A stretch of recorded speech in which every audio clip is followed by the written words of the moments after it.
323 ईसा पूर्व भारत। झेलम का युद्ध समाप्त हो चुका था। साथ ही हुआ संसार के दो बड़े योद्धाओं पुरु और अलेक्जेंडर के जीवन का सूर्यास्त। पर भारत को अपनी मुट्ठी में लेने की कोशिशें अभी समाप्त नहीं हुई थी। भारत के आंचल पर अब भी विदेशियों के कदमों की पदचाप सुनाई दे रही थी। अलेक्जेंडर का सेनापति सिल्यूकस अलेक्जेंडर के इरादे लेकर लौटा था और अब भारत की सुरक्षा की एक ही आशा थी, मगध, जहां का सम्राट था नंदवंशी धनानंद। और धनानंद के दिन का प्रारंभ थोड़ा विचित्र था।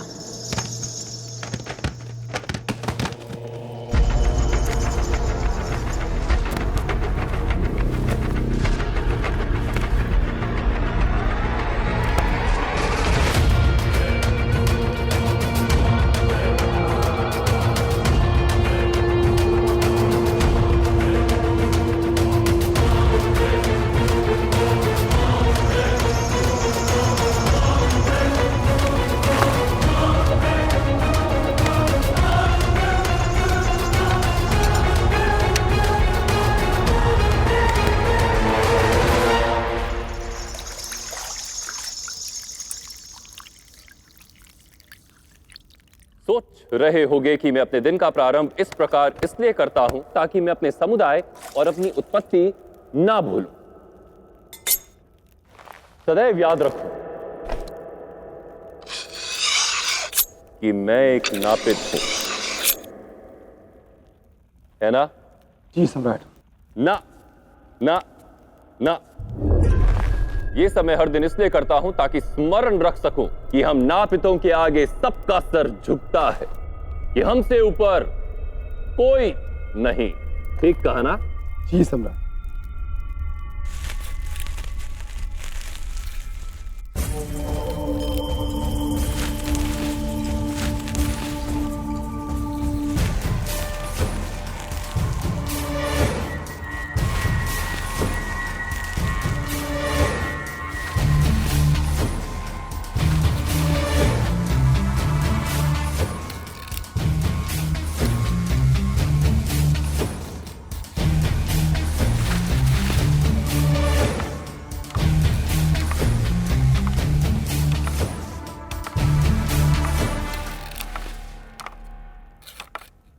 अत्यंत शुभ सूचना है मां महिम। गुरु की कथा का अंत हुआ, अध्याय समाप्त।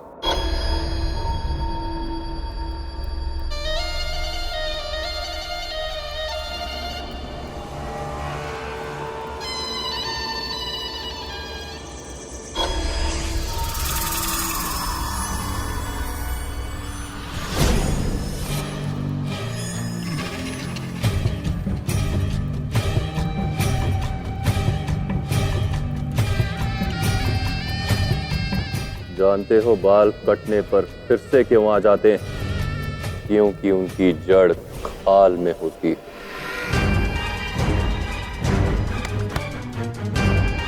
बाल खींच दो तो बाल कभी नहीं आएंगे।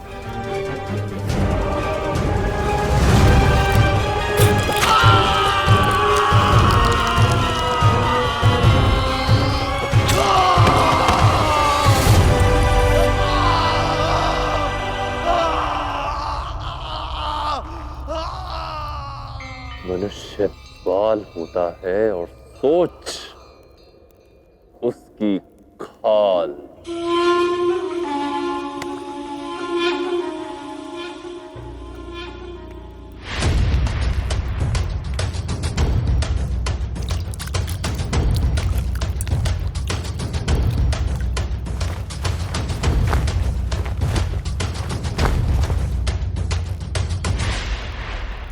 मरा केवल पुरु है, उसके अखंड भारत की सोच नहीं, और उसी सोच को लेकर वो कुटिल ब्राह्मण मगध आ रहा है, मगध आ रहा है, मगध आ रहा है।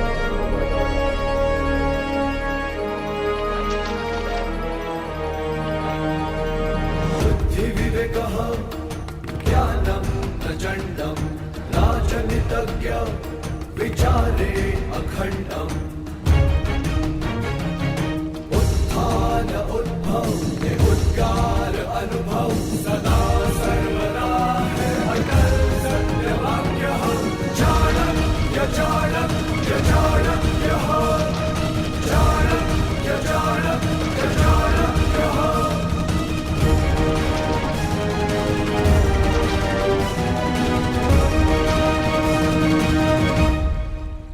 उसे और उसकी सोच को मगध में प्रवेश नहीं करने देंगे मामही। उसका कोई लाभ नहीं, सोच किसी और में आ जाएगी।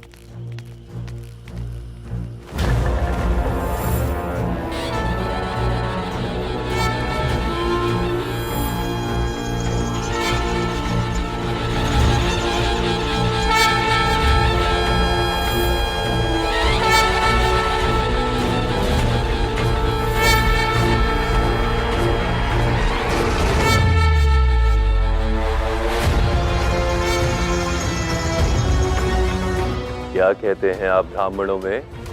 हाँ, कि शास्त्र सोच को जीवित रखते। अब देखना मैं कैसे शास्त्र से ही उस ब्राह्मण की सोच को मारता हूं।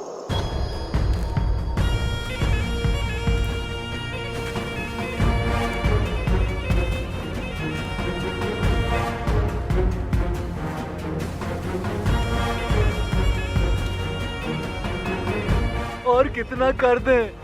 घर और खेत सब बिक चुके हैं, कुछ भी नहीं बचा है। धनिकों से तो 20% कर लिया जाता है और हमसे 30। अब भीतर जाने दो, घर में बच्चे भूखे हैं। जब तक लगान की व्यवस्था पूरी नहीं हो जाती तुम्हें भीतर जाने की अनुमति नहीं। चलो। इतना अधिक कर लगा रखा है सम्राट ने, बाकी अपना सैन्य बल बढ़ा सके।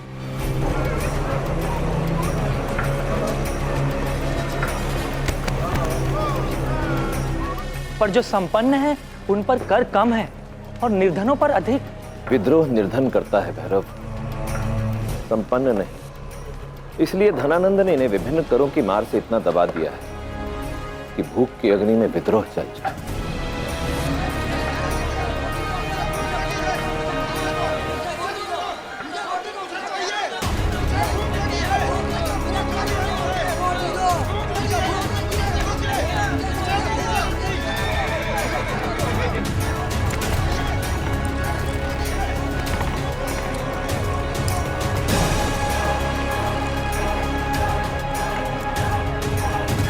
विचित्र बात है, प्रजा या तो अत्यधिक संपन्न है या पूरी तरह निर्धन।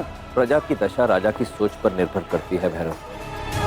जब राजा की सोच का ही पतन हो चुका तो प्रजा का उत्थान कैसे होगा?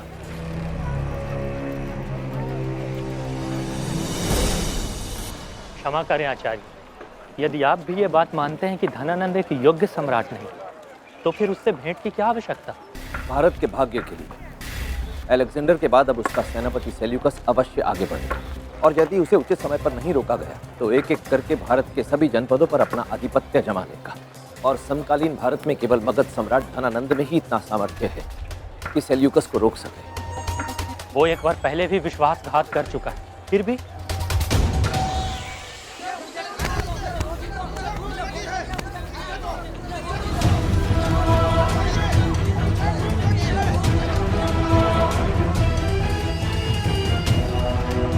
विवश हूं।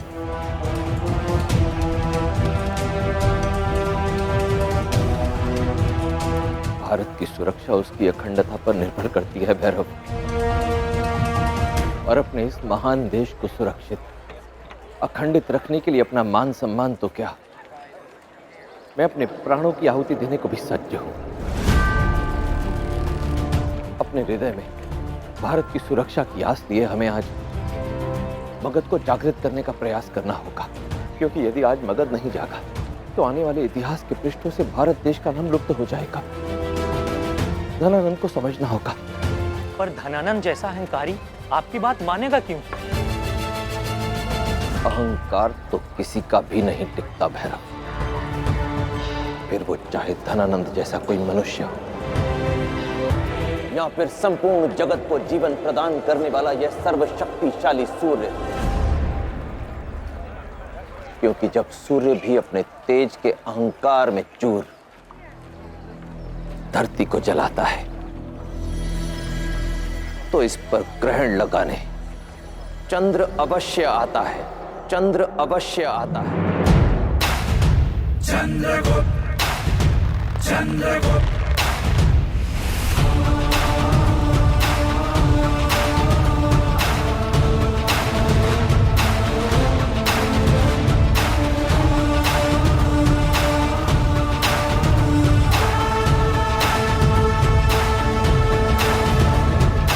चंद्रगुप्त मौर्य चंद्रगुप्त मौर्य चंद्रगुप्त मौर्य चंद्रगुप्त मौर्य चंद्रगुप्त।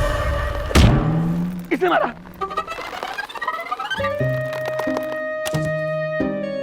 किसने मारा हमें?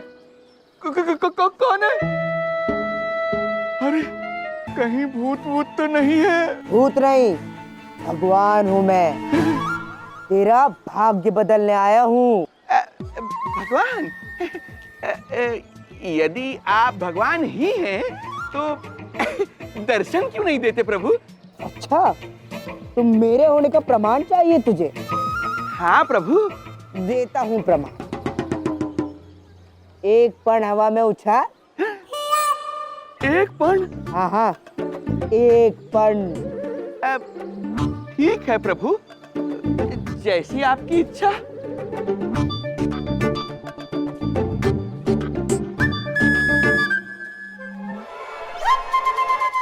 लीजिए प्रभु, आपका एक पण।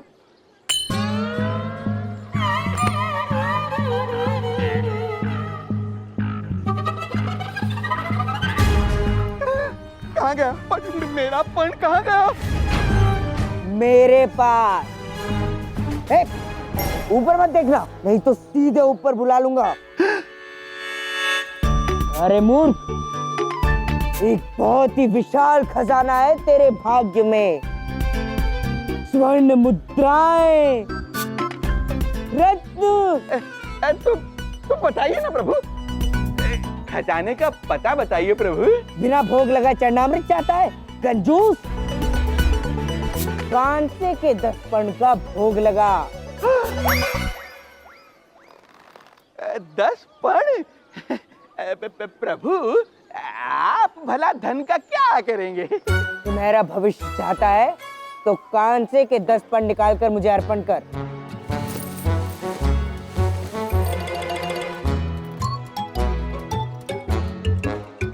प्रभु, हम विनती कर रहे थे कि 8 पण में काम चला लीजिए। मूर्ख, भोग में भी मोल भाव। जा, बदल दिया तेरा विधान। क्षमा क्षमा प्रभु, क्षमा। आप तो क्रोधित हो गए प्रभु। लीजिए, ये रहा। अब बताइए ना खजाने का पता। आंखें बंद कर।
मेरे पण!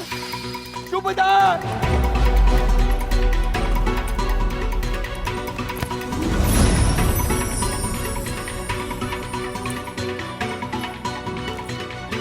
अरे लूट गया, अरे बर्बाद हो गया। पिताजी क्या हुआ? मेरे पण, मेरे पण!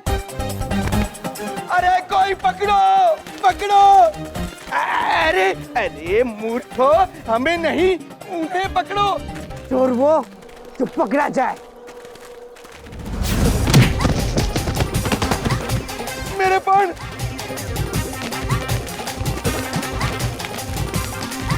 एक रस्सी भी ठीक से नहीं पकड़ी जाती तुम लोग से। किसने गिराया था मुझे? ये सब इस मोटे के वजह से हुआ है। इसी ने सर्प को देखकर रस्सी छोड़ दी थी। मोटे, तुझे एक ऐसी लात मारूंगा ना कि तू उड़ जाएगा। क्यों बनाओ? चलो।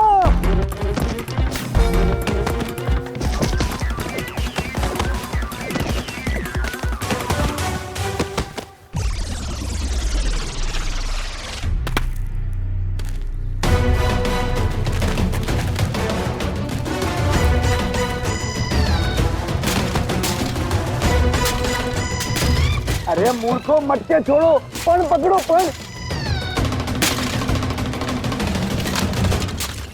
दिखाओ अपनी प्रतिभा।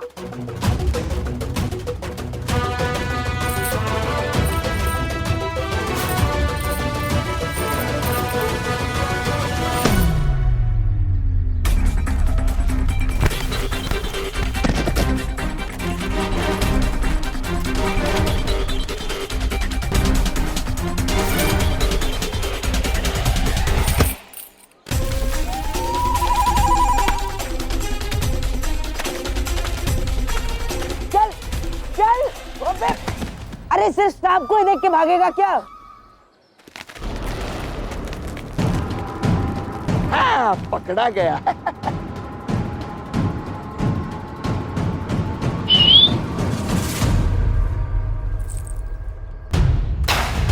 चंद्रगुप्त चंद्रगुप्त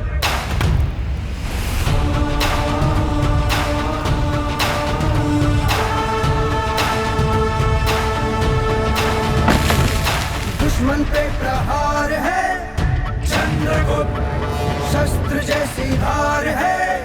चंद्रगुप्त वीर भी ये धीर भी वंश का आधार है। नीतिवान बुद्धिमान सूर्य जैसा शौर्य है। ये चंद्रगुप्त मौर्य है, ये चंद्रगुप्त मौर्य है। चंद्रगुप्त मौर्य, चंद्रगुप्त मौर्य, चंद्रगुप्त मौर्य, चंद्रगुप्त मौर्य, चंद्रगुप्त।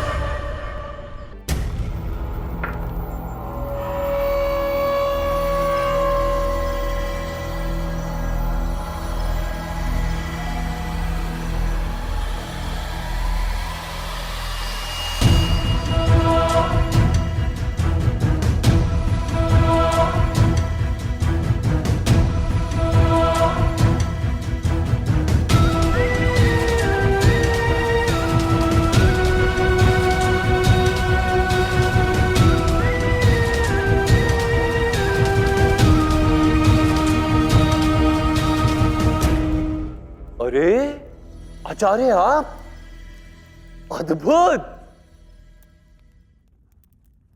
सोचा नहीं था कि आज इस अवसर पर आपके दर्शन होंगे।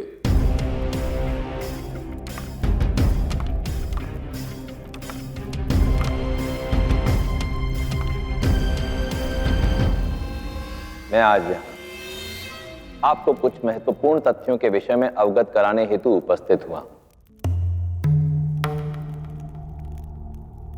आप तो जानते ही हैं, भागवत गीता तो आपने पढ़ी ही होगी। इतना उत्तम विचार लिखा है उसमें कि कर्म यदि शुभ हो तो कारण स्वयं हमें ढूंढ लेता है। देखिए, आज मैंने शास्त्रार्थ सच करवाने का कर्म किया और आप कारण बनकर उपस्थित हो गए।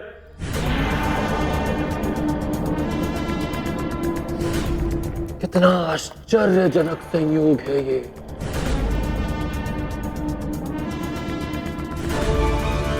ऐसे क्या देख रहे हो? जानते नहीं कौन है ये?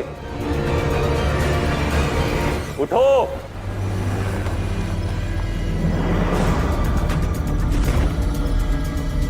तक्षशिला के बहुत ही पहुंच गए आचार्य हैं ये। इनका नाम है क्षमा। क्षमा करना आचार्य, आपका नाम भूल गया मैं। क्या नाम है आपका? विष्णुगुप्त चाणक्य। विष्णुगुप्त चाणक्य। सबको मार्ग दिखाते हैं ये, शुभ अशुभ, उचित अनुचित की सोच देते हैं। ठीक कहा ना चाणक्य? भिक्षा मांगकर जीवन व्यापन करने वाले साधारण ब्राह्मण नहीं है ये। तुम ज्ञानी हो तो ब्रह्म ज्ञानी है ये, ब्रह्म ज्ञानी।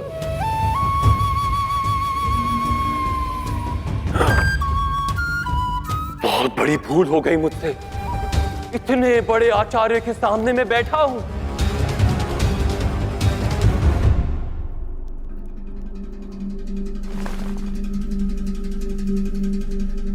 अब बताइए कैसे आना हुआ, या कोई सोच ले आई?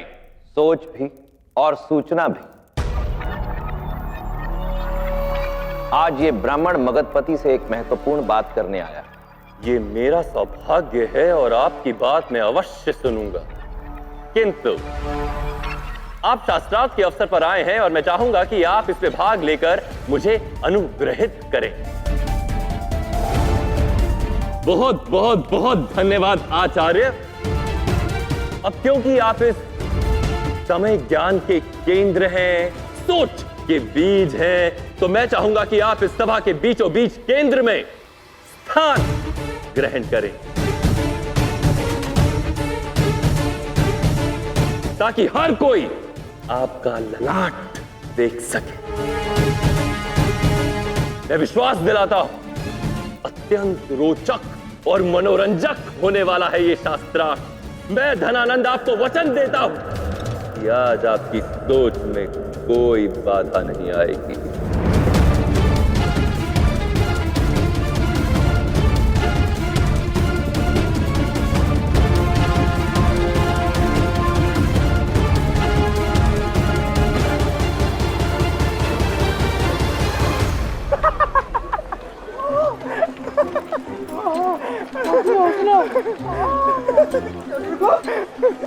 अब पता नहीं कितने दिन तक नहीं बैठ पाऊंगा। चोर चोर चोर चोर, मेरे पण कोई पकड़ो, चोर। कंजूस पीछा नहीं छोड़ेगा, निकलो यहाँ से।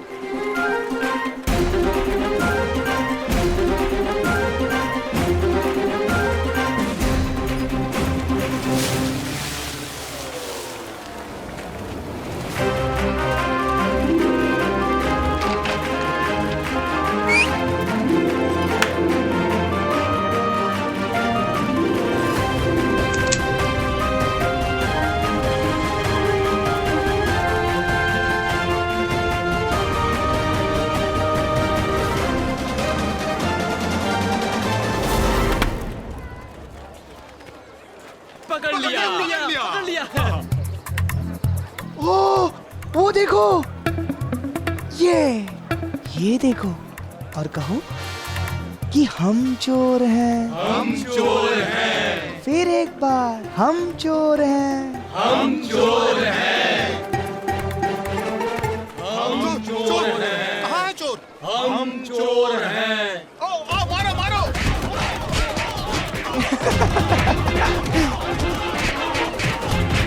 चंद्र, मेरा जादू तो सीधा पड़ गया। अरे अभी का, हमें भी तो यहाँ से गायब होना है। चलो। सुबुदा ठहरो, पकड़ो इन्हें।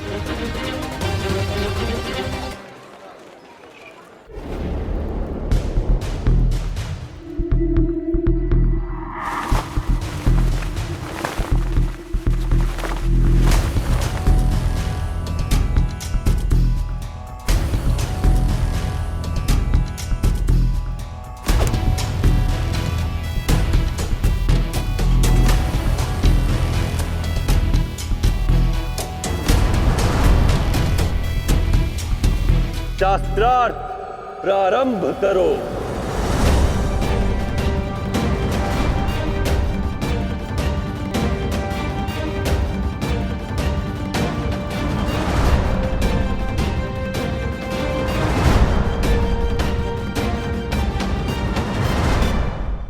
जिस ब्राह्मण की सोच के प्रतीक का तुमने अपमान किया है, उसी शिखा को साक्षी मानकर मैं आचार्य विष्णुगुप्त चाणक्य शपथ लेता हूँ कि तुम्हें इस सिंहासन से उखाड़कर वहां एक योग्य शासक को बैठाऊंगा।